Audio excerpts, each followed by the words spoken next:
مشکل لگتی تھی۔ جب بھی وہ UPSC کی کتابیں کھولتی اسے کچھ سمجھنا نہیں آتا۔ ہر روز وہ سوچتی کہ شاید یہ امتحان اس کے بس کی بات نہیں ہے۔ اس کی سہیلیاں آگے نکل رہی تھی اور وہ پیچھے چھوٹ رہی تھی۔ ایک دن ثانیہ بہت مایوس ہو کر اپنے بھائی جلیل کے پاس گئی۔ جلیل نے دیکھا کہ اس کی بہن ہمت ہار رہی ہے تو انہوں نے ایک نیا آئیڈیا دیا۔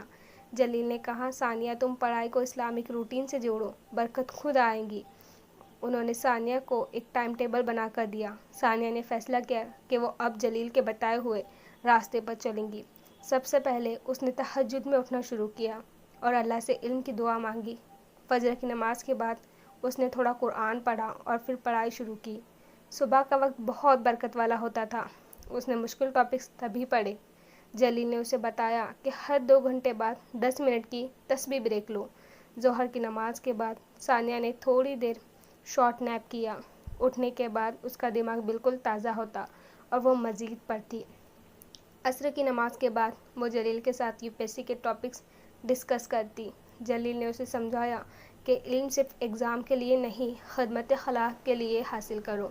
مغرب کے بعد ثانیہ نے لائٹ ریویژن رکھا اور فیملی کے ساتھ وقت بتایا۔ عشاء کے بعد وہ اگلے دن کا پلان بناتی اور وضو کر کے سو جاتی۔ دھیرے دھیرے مشکل کتابیں اب اسے آسان لگنے لگی تھی۔